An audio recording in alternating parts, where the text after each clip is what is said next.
Ассаляму алейкум ва рахматуллахи ва баракатух. Бисмиллах, альхамдулиллах, вассалату вассаляму аля расулиллах. Так, брат, есть стул? Нет, туда же не сядешь. Аллах рахмат етсин. Продолжаем уроки, лекции на тему уроки поминания Аллаха. И сегодняшняя наша тема – это афдалю зикр, то есть самое лучшее напоминание, самое лучшее поминание – это книга Аллаха, это чтение Корана.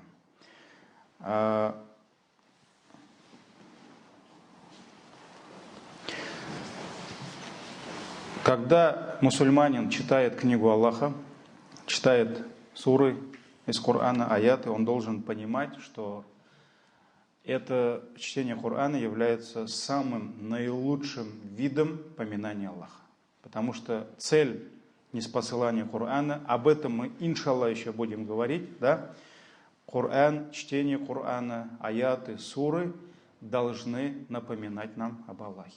И когда мы с вами открываем мусхаф, то есть это книга, это страницы с аятами Корана, когда мы начинаем сверху читать, справа налево, наша цель, дорогие братья, это не дойти до конца, это не дойти до последней строчки. Вот задайте себе вопрос, когда вы открываете мусхаф, да,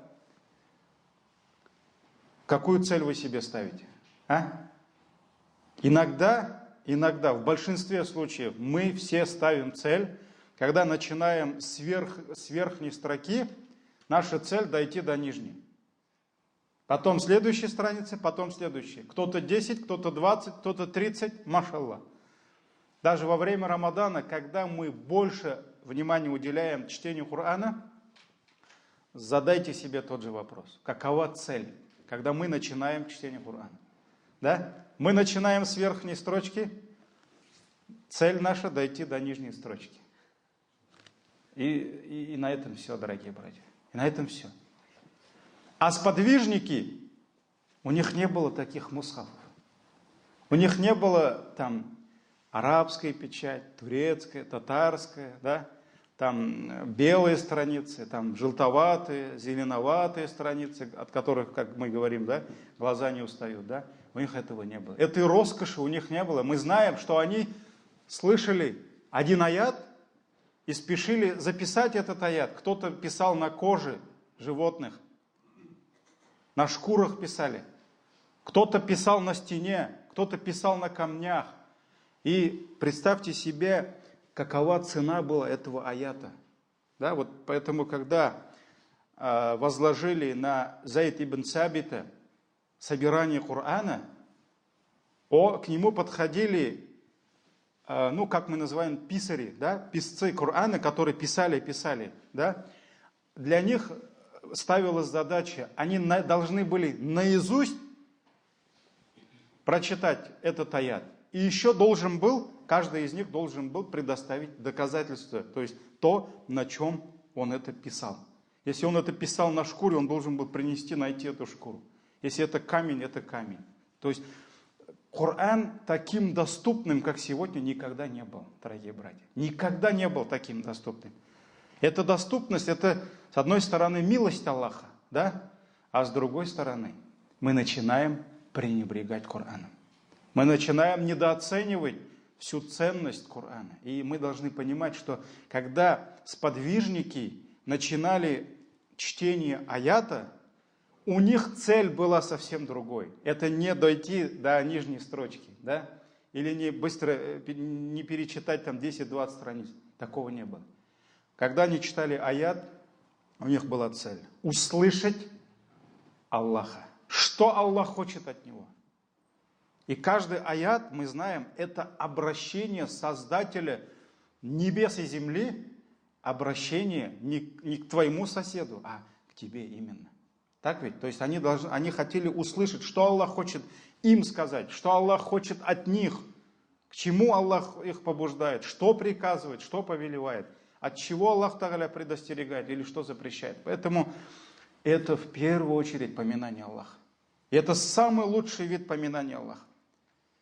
И это есть хуахайруль калям, вахсануху. И это есть самое лучшее слово.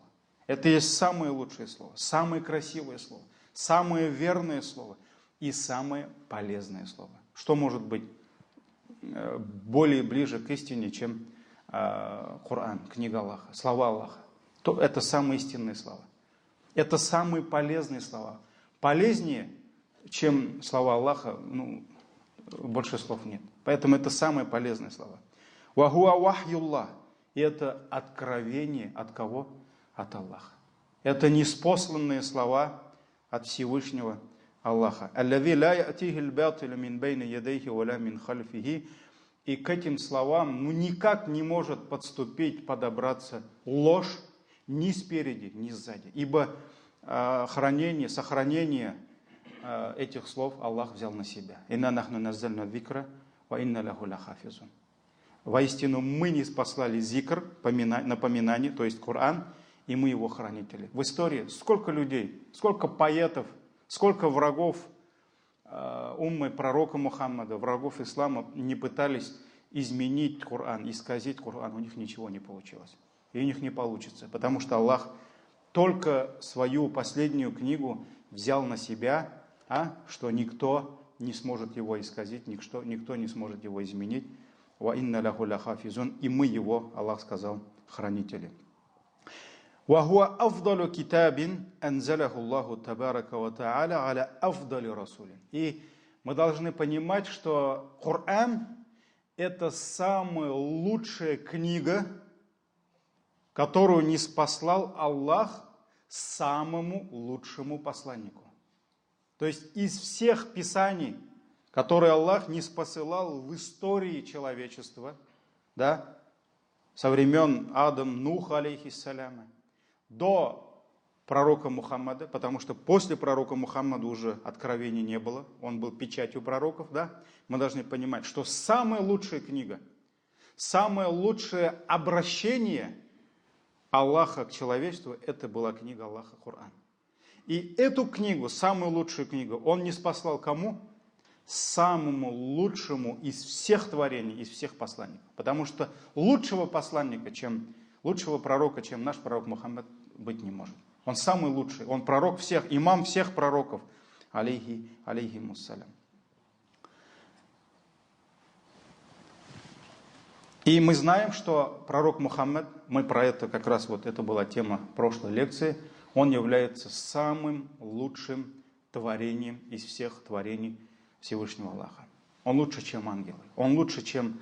его степень перед Аллахом выше, чем степень арша. Поэтому Аллах ниспослал именно самую лучшую книгу, самому лучшему. Он избрал именно самого лучшего из всех творений. И вот немножко отойдем от книги, да, Коран. Земля, на которой, давайте сначала, человек, который принял этот аманат, он оказался самым лучшим. Так ведь? Лучше него никого нет. Это пророк Мухаммад, саллаллаху алейхи вассалям. Лучший из творений. Месяц, в котором был ниспослан Коран, он оказался самым лучшим месяцем. Что может быть лучше месяца? Какого? Рамадана. Ночь, в которой Аллах ниспослал Коран, мы знаем в первый раз, потому что Коран был ниспослан 2 раза. Первый раз это как раз месяц Рамадан, в ночь предопределения, ночь, которая лучше перед Аллахом, чем 1000 месяцев. Это более 80 лет. То есть ночь, которую Аллах избрал для ниспосылания своей лучшей книги, оказалась самой лучшей ночью, и она выше перед Аллахом, чем 1000 месяцев. Места, где были ниспосланы аяты, суры, где был ниспослан Коран, это были самые лучшие места. Это это Мекка. Молитва, которую мы совершаем, намаз, который мы совершаем, в хадисе идет, да, в Мекке, в Харам, лучше, во сколько раз? 100 тысяч раз. 2 ракагата на этой земле стоит как 200 тысяч ракагатов на какой-либо другой земле. Медина в 1000 раз. Так ведь? То есть вот это самые лучшие места.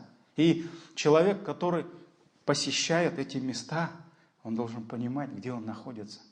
Где он находится, в каких благословенных местах. Вот именно Коран. То есть места, где был ниспослан Коран. И поколение, первое поколение, то есть это ученики, это выпускники, первые выпускники университета Корана. Мадраса Корана, это были самые лучшие, это есть самое лучшее поколение в истории человечества. Первые выпускники это кто? Это Абу Бакр, это Умар, это Усман, Али и так далее, и так далее. Вот эти все сподвижники, да, пророк, алейхиссаляту вассалям, сколько раз предостерегал: не вздумайте ругать, поносить, бранить моих сподвижников. Потому что никто, даже если он будет пожертвовать на пути Аллаха столько золота, сколько стоит, как на вес горы Ухуд, он не сможет сделать даже часть того, что сделал каждый сподвижник, каждый выпускник, первый выпускник мадраса Корана. Поэтому первые выпускники, они оказались самыми лучшими. Хайруль куруни карни. То есть самое лучшее поколение – это мое поколение. Потом, чем дальше, тем, к сожалению, не лучше. Так ведь? Поэтому вот это все связано с книгой Всевышнего Аллаха. И, альхамдулилля, нам суждено быть уммой Корана. Уммой пророка Мухаммада и суждено быть уммой Корана. Разъясняя всем нам величие Корана и его превосходство, Всевышний обращается к своему пророку. Сура Аль-Фуркан, развлечение, 33 аят. Это только одно из обращений. Все мы не будем приводить, да? А их много. Аллах говорит: «Валя ятунака биматалин илля». То есть Аллах говорит, с каким бы доводом, с каким бы примером против тебя они не приходили. Потому что когда пришел посланник Аллаха, саллаллаху алейхи вассалям, с истиной и начал им говорить Коран, они начали приводить доводы против него. Потому что курайшиты не были глупцами. Они объявили войну против него. И не только там с оружием, да, не только там с блокадами, а и идеологическую войну. И они начали приводить различные доводы против него. Против него. Они решили состязаться с ним. Кто умнее, кто лучше приведет. И Аллах говорит: «Валя ятунака биматалин илля». И какие бы доводы, примеры они не приводили тебе, илля джи'нака бильхак, кроме как мы приходили к тебе, то есть отвечали, что? Истиной. Ва ахсана тафсира, и наилучшим толкованием, наилучшим разъяснением. То есть посланник Аллаха, саллаллаху алейхи вассалям, если бросали вызов, какую-то мысль, какой-то пример, какой-то довод, он отвечал наилучшим, он отвечал Кораном. И разъяснения в Коране, доводы из Корана, они были намного лучше, намного величие. Поэтому в итоге, когда арабы, они уже не могли ничего существенного привести против Корана, против книги Аллаха, они перешли уже на что? На оскорбление. Вот каждый раз, когда человек не может тебе достойно ответить, да, то он уже что? Он уже выбирает другие методы. И они начали издеваться. Они начали насмехаться над ним, чтобы вселить в сердца арабов, людей, что? Сомнение. Сомнение. Потому что они проиграли. Битва проиграна. Они не могут привести такие доводы, которые приводит пророк Мухаммад ﷺ через откровение. Ну как они могут состязаться с Аллахом? Так ведь?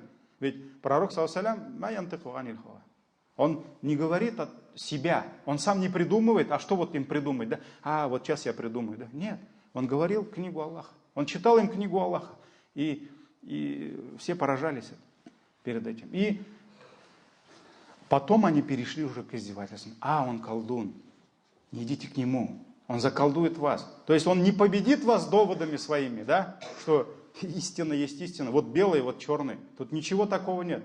Аллах, он один. Если Он Создатель ваш, если Он Создатель небес и земли, то как можно поклоняться другим божествам наряду с Ним, когда только сами арабы говорили, что Создатель только Аллах, дает пропитание только Аллах, не спосылает дожди только Аллах, детей дает только Аллах.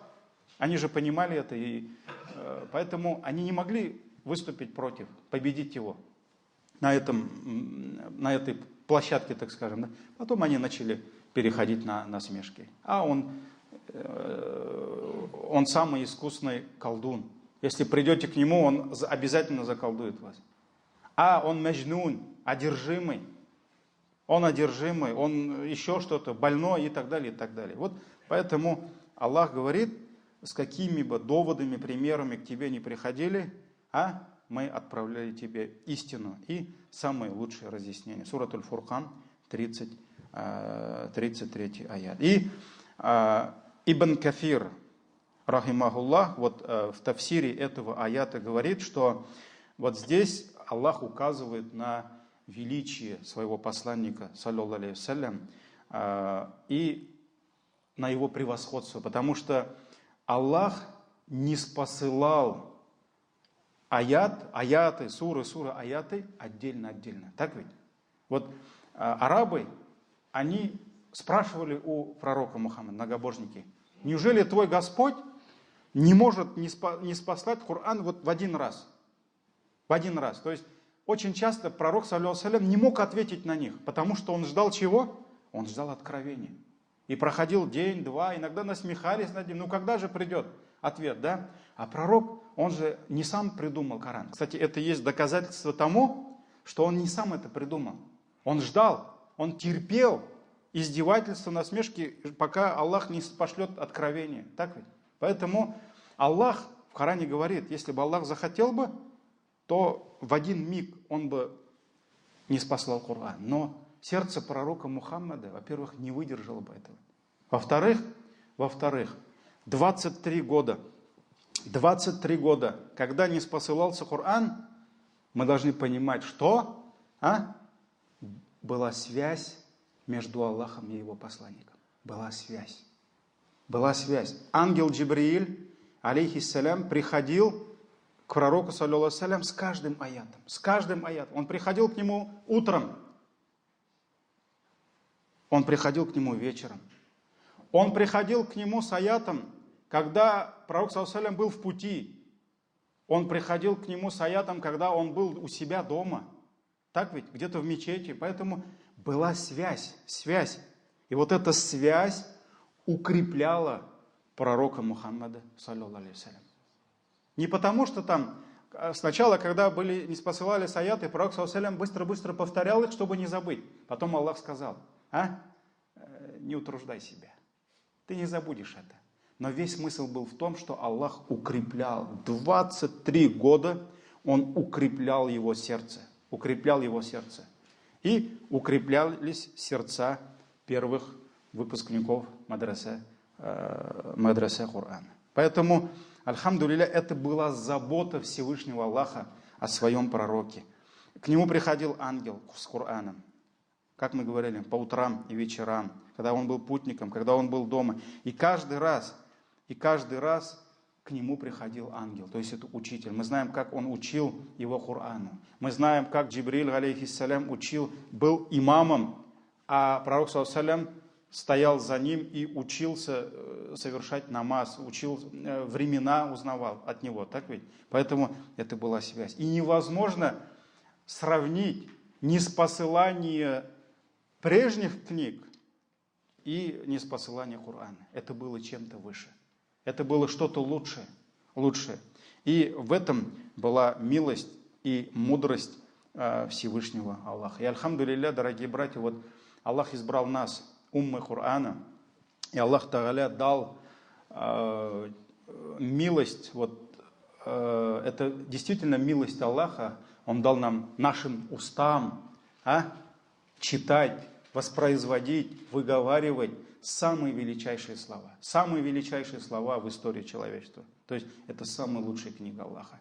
Суратуль Фатиха, да, это самая лучшая сура Корана. Очень часто мы в каждом ракагате читаем, слушаем, а иногда просто мимо ушей пропускаем эти самые величайшие аяты, да, величайшую суру, и даже не понимаем, что вот Аллах нам же дал возможность, да, нам дал честь, радость, счастье читать эти, слушать эти, альхамдулилля, самые великие слова, самые великие слова.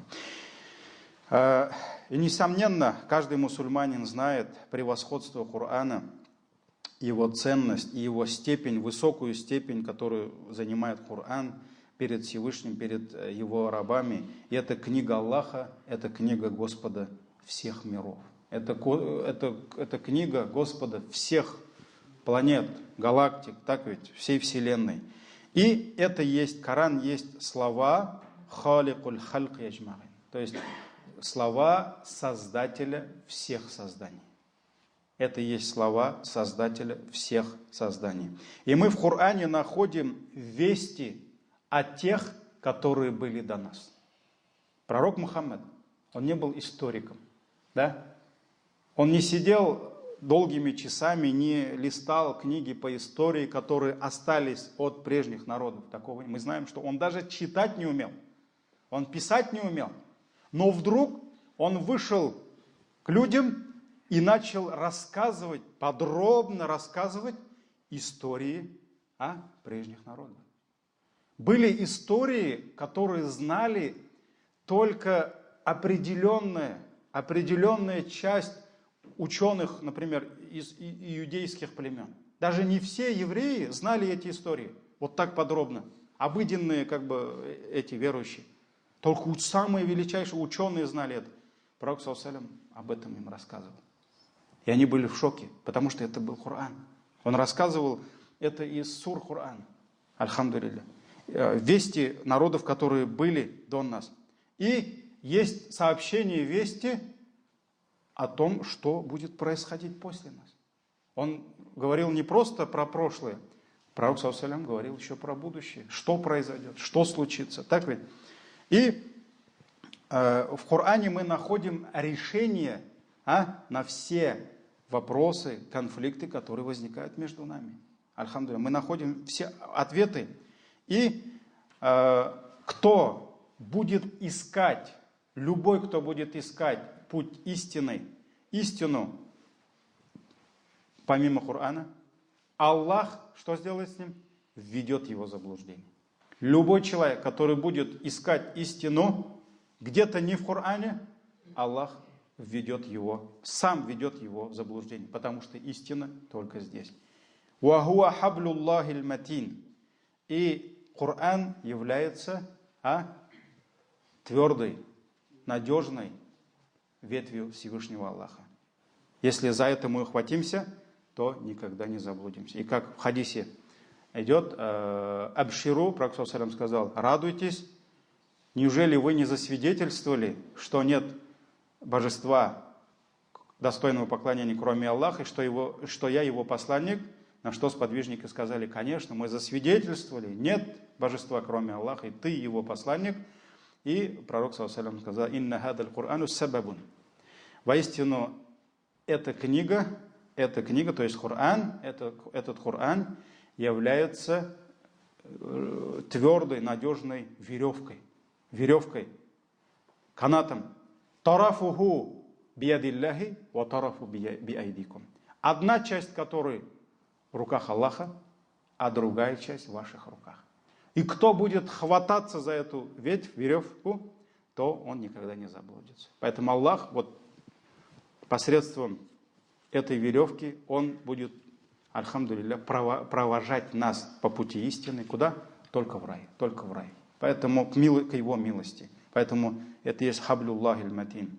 И это есть вахуа зикруль хаким. Это есть мудрые напоминания. Вахуа сиратуль мустаким. Это есть путь истинный, истинный путь. И сколько бы ученые ислама, сколько бы ни насыщались знаниями из Корана, они никогда не насытятся. Потому что это пища духовная, которой невозможно насытиться. Вот что касается физической еды, да, материальной еды, да, ну, сколько бы ты ни любил, да, желудок, он наполняется и все. И больше невозможно. А здесь нет предела совершенства. Ученые, сколько бы ни изучали, вот эту одну книгу, это 114 сур. Нет 115, нет для нас 116 сур, да? Но сколько бы они веками, столетиями не изучали эту книгу, они никогда не насытятся этой книгой. Машалла, это милость Аллаха. Это милость Аллаха. И сколько бы эту книгу не перечитывали, она никогда не состарится. Вот я помню, когда еще мадраса закончил, уехал к себе преподавать в село, и ко мне подошла маленькая девочка, ну, сколько там, лет 10-12, да, и, видать, ну, такая умная девчонка, видать, много книг читала в своей жизни, да, там, романов любовных, там, разных. Вот она говорит, а вы, говорит, вот мусульмане все время так Коран перечитываете? Я говорю, да. А я, говорит, вот там роман читаю, говорит, такой интересный весь, да, но второй раз уже не хочется читать, говорит. А как вы, говорит, мусульмане, одну и ту же книгу перечитываете? Я говорю, мы каждый раз, когда читаем его как будто в первый раз. Потому что когда ты в первый раз это читаешь, Аллах тебе вот столько открывает. Когда второй раз вот столько, когда в третий раз столько. Когда простой обыденный мусульманин читает эти суры, он сколько-то видит. А когда ученые, это как вот кто-то смотрит на картину, о, море, да? Машаллах, какое красивое море, да? А кто-то по телевизору смотрит. Там же лучше, да, чем на картине. Оказывается, оно двигается еще, там волны, какой-то шум еще. А у кого-то есть возможность купить билет, да, поехать к морю. Оказывается, это не какой-то телевизор там, по телевизору. Все бы смотрели на телевизор только, да. Вот, оказывается, сидеть возле моря, наблюдать за этим, оказывается, еще лучше. Так ведь? Еще красивее. А есть люди, которые не просто смотрят, да, они там, машаллах, ныряют, да, так ведь плавают, оказывается, еще лучше. А есть, дорогие братья, водолазы, там, которые там одевают снаряжение и погружаются. И они видят то, что явно человек на картине не увидит. Явно тот, который даже на берегу сидит или просто плавает, да, он никогда этого не увидит, то, что видит вот эти вот. И вот это и есть книга Аллаха. Каждый уровень знания, каждый уровень имана, богобоязненности, он найдет свое. Но никогда умма не перестанет насыщаться, наслаждаться все новыми и новыми знаниями. И Коран всегда будет удивлять людей. Удивлять тех, которые будут читать Коран, изучать его. Все новые и новые будут открывать. И кто будет говорить Кораном, он обязательно будет говорить истину. Он обязательно будет говорить истину. И кто будет жить по Корану, что-то совершать согласно Корану, он получит за это аджр. Он получит за это аджр. И кто будет принимать решения, основываясь на книгу Аллаха, он будет справедливым. Он будет справедливым. Кто будет призывать других к книге Аллаха, он обязательно будет призывать их к истине, к счастью. К счастью. И мы должны понимать, что это самый великий, самый лучший и самый короткий путь к Аллаху. Невозможно найти более лучшего, более полезного пути, чем книга Аллаха. То есть пути к Аллаху, да, приблизиться к нему, чем книга Аллаха. И вот удивительно, как Коран изменил первое поколение. Вот представьте себе, кого только не было среди сподвижников. Так ведь? Кого только не было. Каких только у них болезней не было. И вот они раз выстроились вот в этот, так скажем, конвейер, да, выстроились. И вот Коран принимал их к себе. Он вот так всех по шурупикам, по болтам, да, раскладывал вот так. Все ненужное убирал, Аллах на рахмате, по милости Аллаха. Аллах убирал через Коран, да, через свою книгу. Все нужное туда вкладывал и собирал, и с другой стороны выходили абсолютно другие люди. Абсолютно другие люди. Вот это и есть мадраса Корана. Машаллах. Машаллах. И вот Фарва ибн Науфаль передает, сказал, как-то раз Хаббаб ибн аль-Арад взял меня за руки и сказал, «Такарраб илаллахи бимастатахта». Приближайся к Аллаху вот всеми возможными путями. Вот как ты сможешь, да, приближайся к Аллаху. Но фаиннака ласта татакарраб илаллахи бишейин ахабба илейхи мин калямихи. Но ты никогда не сможешь приближаться к Аллаху более лучшим путем и путем, который любит Он больше, чем через Его слова. То есть вот через слова Аллаха. Вот это самый лучший, самый короткий и самый любимый Аллахом путь к Нему. Вот поэтому Он сказал, ищи пути приближения к Нему, как можешь приближайся, но книга Аллаха, слова Аллаха — это самый лучший и любимый Аллахом путь к Нему.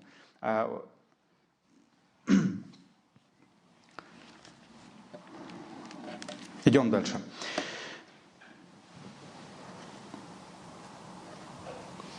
Коран рассказывает нам об Аллахе. Если открыть любую суру, любой аят, мы здесь находим повествование о его авторе, о его, альхамдулилля, о том, кто ниспослал это все. Поэтому, чем выше степень того, о ком рассказывает Коран, тем выше степень Корана. Поэтому, почему Коран является самой великой книгой? Потому что это слова великого Аллаха. Это слова великого Аллаха. Всевышний Аллах, его невозможно сравнить с его творением. Ни одно творение, как бы оно для нас ни казалось иногда сильным, мощным, да? Солнце. Почему люди всегда, вот истории религии показывают, что и в Коране много историй, люди всегда поклонялись, многие люди поклонялись солнцу, да?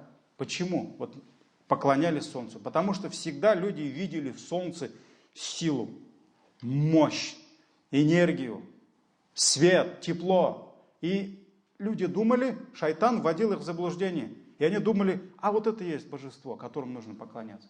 Но мы должны понимать, что это одно из творений Аллаха. И вот если одно жалкое творение Аллаха, машаллах, обладает такой силой и мощью, да, то невозможно представить, какой силой и мощью обладает его Создатель. А ведь солнце — это только создание Аллаха. Так ведь? Поэтому невозможно сравнить. Нет у Аллаха сотоварища. Ни в его именах, ни в его качествах, ни в его сущности, ни в его сущности. Поэтому Всевышний, его совершенство мутлак, абсолютно. Абсолютно. И что касается его сущности, и что касается его качеств. И ни одно из творений не может быть похожим на него. На него. Вот опять-таки история, маленькая история из жизни, пример, да. Вот наше поколение там, познало, что вкусило, что такое беда материализма, да. Мы все привыкли воображать себе. И вот приходит человек и говорит, вот имам говорит, я вот как только Аллаха не представляю, говорит, вот и в этом облике, и в этом. Я говорю, знаешь, вот как бы шайтан не помогал тебе представить Аллаха, ты должен знать, что он не такой. Он не такой, потому что Аллах сказал, «Лейса камислихи шей». И нет ничего похожего на него. Нет ничего похожего на него. Нет у него сотоварища. И вот то же самое с книгой Аллаха. Аль-фарк байна калями Аллахи ва калями аль-махлукин каль-фарк байна аль-халик валь-махлукин. Различие между между калямуллах, словами Аллаха, и словами Его создания такое же, как и различие между Создателем и Его созданием.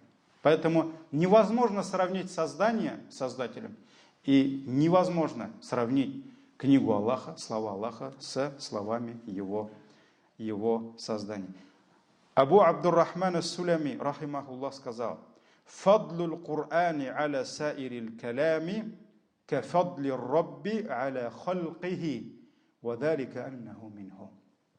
Превосходство Корана перед другими словами такое же, как превосходство Господа, то есть фадлу Рабби, превосходство Создателя перед Его создателями. Потому что вадалика аннаху минху, потому что эти слова от Него. Эти слова от Него. Поэтому невозможно сравнить ту мудрость, которую мы находим в словах Аллаха, ту истину, ту пользу, которую мы находим в словах Аллаха, со словами Его, какими бы они умными, мудрыми не были, Его творения. Поэтому вот иногда тоже задают вопрос, вот когда, говорит, я читаю Коран, я столько пользы не извлекаю, чем, например, там в словах ученых. Ну, это в первую очередь проблема не в Коране, конечно, это проблема в нас. Пока Аллах не открывает для нас. Пока не дает возможность нам понять вот те примеры, которые мы читаем в Коране. Вот иногда мы читаем пример, да, и не понимаем. Аллах говорит: «Вама яқилуха илля алимун». Мы приводим примеры в Коране, и их могут понять только ученые, только знающие. Поэтому не всем дано понять Коран. Поэтому здесь проблема не в Коране, не в книге Аллаха. Это самая лучшая книга. Это самые полезные слова, самые совершенные слова. Это же слова Аллаха, да? И проблема, мы должны понимать, что проблема, она в нас. И вот хочу привести со сборника имама аль-Бухари. Есть такая глава, Сахих аль-Бухари, баб, глава «Фадлул Кур'ани аля саирил калями», то есть превосходство Корана перед другими словами. И вот здесь хочу привести два великих хадиса, которые указывают на величие слов Всевышнего Аллаха, на величие Корана. Первый хадис передает нам Абу Муса аль-Аш'ари, радийаллаху анху, от пророка, саллаллаху алейхи вассалям, который сказал: «Матhalul му'мини алладhi якра'ул Кур'ана матhalул утруджа». То есть пример верующего, который читает Коран, то есть получается нашими словами, верующий, который читает Коран, подобен утруджа. То есть это сладкий лимон. Это не тот лимон, про который мы знаем, да, кислый такой, да, это сладкий лимон, да, та'муха таyyиб, вкус которого сладкий, приятный, его приятно кушать, да, уарихуха таyyиб, и аромат тоже приятный. То есть это сладкий верующий, который читает Коран, его вкус сладкий. Ученые говорят, вот здесь посланник Аллаха, саллаллаху алейхи вассалям, его иман, он же сказал, му'мин, верующий, сравнил со вкусом. То есть вкус сладкий, это его вера. А тиляватуль Коран, то, что он читает слова Аллаха, это уже аромат, который исходит от него. То есть его вкус сладкий, добротный, и его аромат приятный. Ваматалюль му'мин аллади ла якра'уль Кур'ан. А тот верующий, который не читает Коран, но в нем есть благо, он верующий, так ведь? Но он не читает Коран, каттамра. Он подобен финику. А финик он какой? На вкус сладкий. То есть та'муха таyyиб,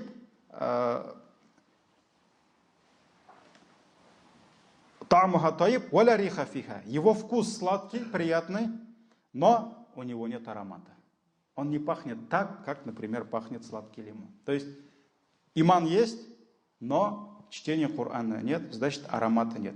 وَمَثَلُ الْمُنَافِقِ И пример мунафика, лицемера, лицемер подобен, лицемер, который читает Коран, он подобен райхана. Райхана, то есть это растение, которое имеет приятный запах, но имеет очень неприятный вкус, то есть горький вкус. Ну, райхана переводит, по-моему, как базилик, да?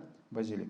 Варихуха таиб, то есть аромат этого растения приятный, но та'амуха мур, мур, то есть вкус горький, горький, неприятный на вкус. Ваматалуль мунафик аллази ла якра'уль Кур'ан. А мунафик, который не читает Коран, каматалиль хандаля, он подобен растению. Переводится это как колоквин. То есть та'муха мур валя риха фи лаха. То есть вкус у него очень горький, то есть неприятный, валя риха лаха, и нет у него аромата. И нет у него аромата. То есть вот здесь мы видим, да, что чтение Корана это есть аромат, который исходит от верующего. Который исходит от верующего. И вот это указывает на, альхамдулилля, величие чтения слов Всевышнего Аллаха. Это первый хадис. Второй хадис приводится от Ибн Умара, тоже в Сахих аль-Бухари.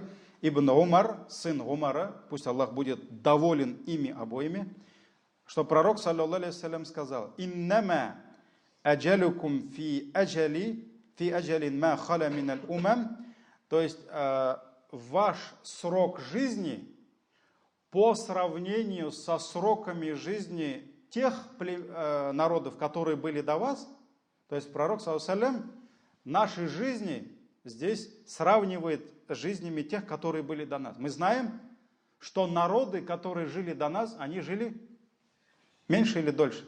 Они жили дольше.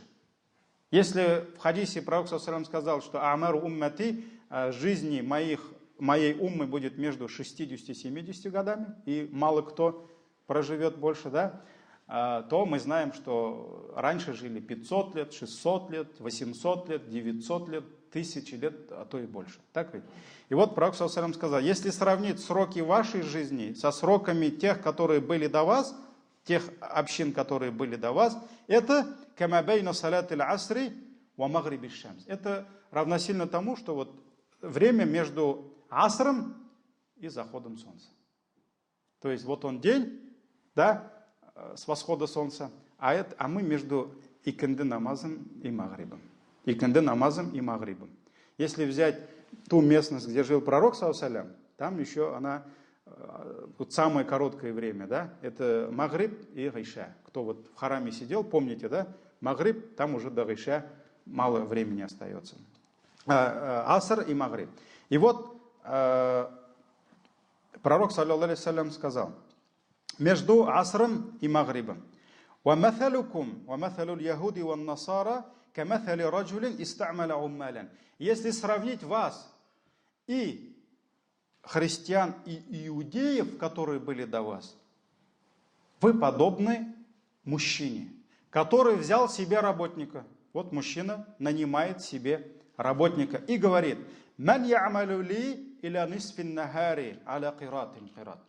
Кто будет работать на меня с утра до середины дня, до полудня? То есть, получается, до обеда, да? За қират, за 1 карат. Ну, это 1 карат, это его зарплата будет. Фа'амилят иль-яхуд. И иудеи, они работали до обеда. То есть, получается, за 1 қират они работали с утра до обеда.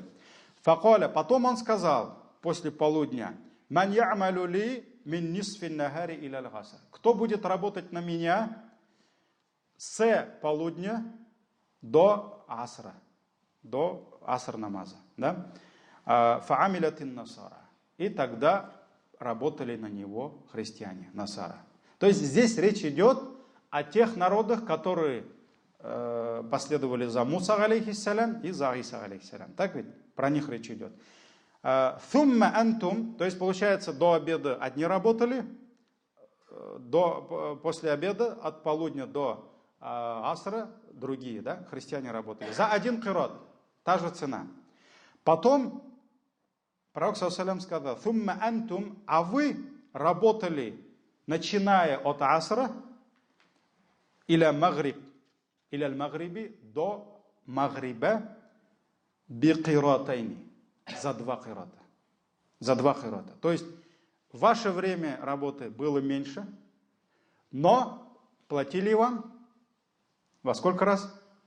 В 2 раза больше. Вы получили за это в 2 раза. قالوا نحن أكثر عملا وأقل عطاء. И тогда предыдущие уммы, 2 уммы, да, умма Муса алейхиссалям и Гайса, и тогда они начнут жаловаться.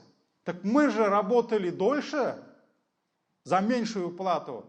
Они что, работают меньше, но за большую плату в 2 раза, да? И тогда Аллах им скажет: «Халь залямтукум мин хаккикум». Неужели я проявил несправедливость по отношению к вашему праву? То есть, неужели я вам мало дал? И тогда они скажут: «Калю ля». Они скажут: нет, Аллах, ты нам достаточно дал. И тогда Аллах скажет: «Фадака фадли». А то, что я им даю, это моя милость. «Утитуху маншиту». И я даю свою милость тому, кому пожелаю. То есть это просто не потому, что да, так положено, а просто Аллах Тааля говорит: это моя милость. И я даю свою милость тому, кому пожелаю. Этот хадис в сборниках имама Аль-Бухари. И вот Ибн Кафир, рахимахуллах, у него есть такая книга, которая называется «Фадаилюл Кур'ан», «Превосходство Корана». Вот здесь Ибн Кафир разъясняет этот хадис, который мы находим в сборниках имама Аль-Бухари. Да? Несмотря на то, что предыдущие уммы, у них времени было больше, чтобы заработать больше, они работали на кират. И мы, несмотря на то, что нам дали меньше времени, мы в это меньшее время зарабатываем в 2 раза больше. Почему? Вот Ибн Касир говорит, что это есть баракат. Баракат книги Аллаха. Потому что с нами Коран. И этот Коран дает нам возможность за короткий срок накопить аджра, награды больше. Больше, намного больше.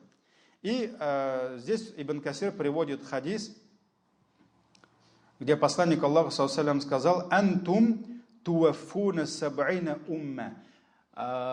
Вы придете, завершая 70, как завершающими 70 общин, которые были до вас. То есть, получается, на эту землю придет 70 общин.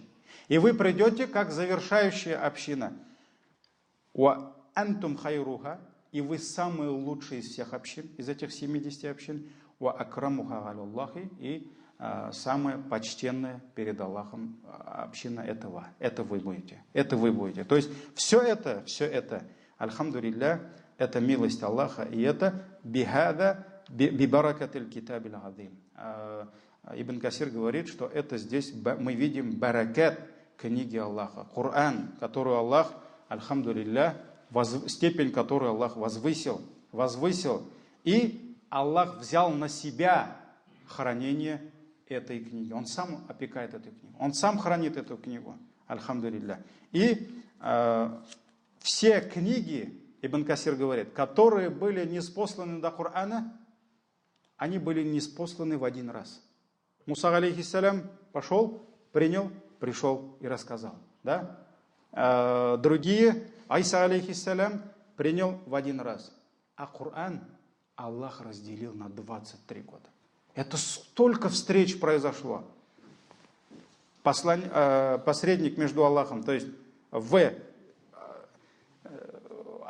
доведение откровения, то есть Джибриль алейхиссалям и пророк саллаллаху. Они сколько раз встречались. Что-то произошло, нужно было дать ответ.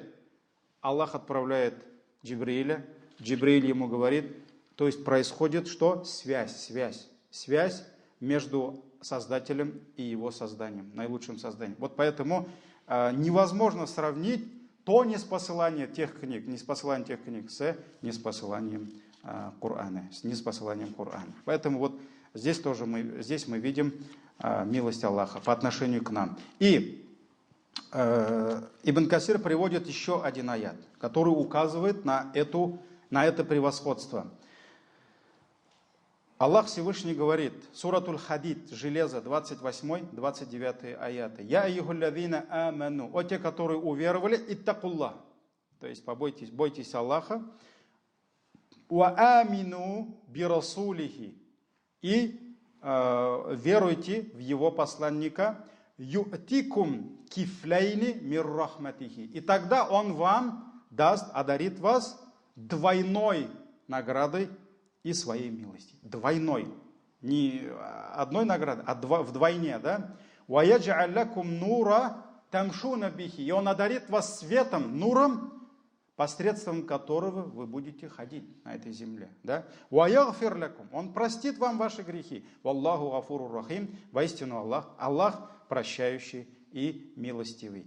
И все это для чего? Аллах говорит, «Ля илля я'ляма ахляль китаб». И все это для того, чтобы знали обладатели Писания. «Алля яхдируна аля шейин мин фадлилля». Они немощны, они ничего не смогут сделать перед милостью Аллаха. «Ва анналь фадля биядилляхи». Воистину милость в руках Всевышнего Аллаха. «Ю'тихи майяша». И Он одарит этой милостью того, кого пожелает.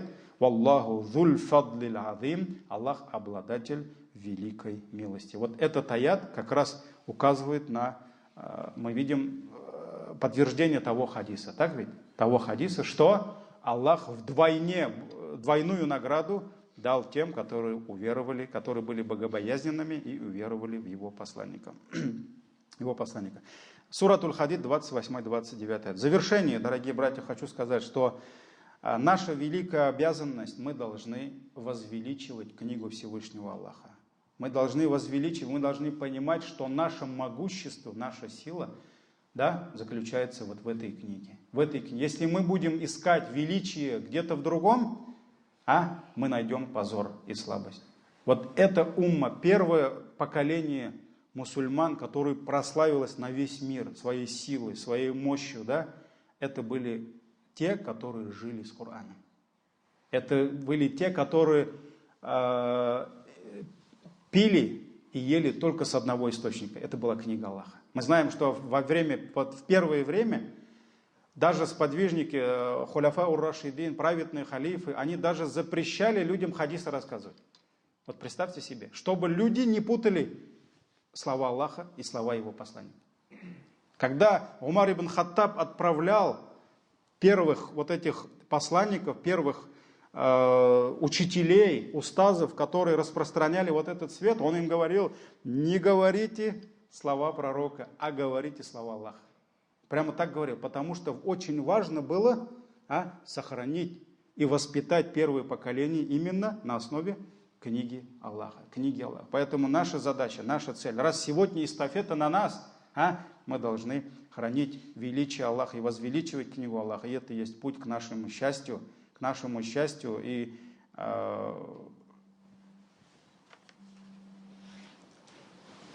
завершаю свои слова словами Абдулла ибн Масуда, радийаллаху анху, который сказал: «Ман кана юхиббу ан я'лама аннаху юхиббуллах, фалья'рид нафсаху аля al-Qur'ан, фа ин ахабба al-Qur'ана, фа хуа юхиббуллах, фа иннама al-Qur'ану калямуллах». Кто из вас хочет знать, что он любит Аллаха, желает знать, что он любит Аллаха, пусть раскроет свою душу перед его книгой, перед Кораном. И тот, кто любит Коран, он любит Аллаха. Потому что Коран – это не что иное, как слова Всевышнего Аллаха. Пусть Аллах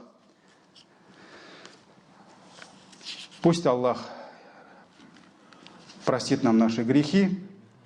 И пусть Аллах одарит наши сердца любовью, наполнит наши сердца любовью к Его книге, чтобы мы учили эту книгу, чтобы мы пересказывали то, что находим в этой книге своим детям, своим семьям, и чтобы Аллах сделал нас обладателями Корана, которые являются наилучшей уммой, которую Аллах вывел для людей, для человечества. Субханак Аллахумма бихамдик.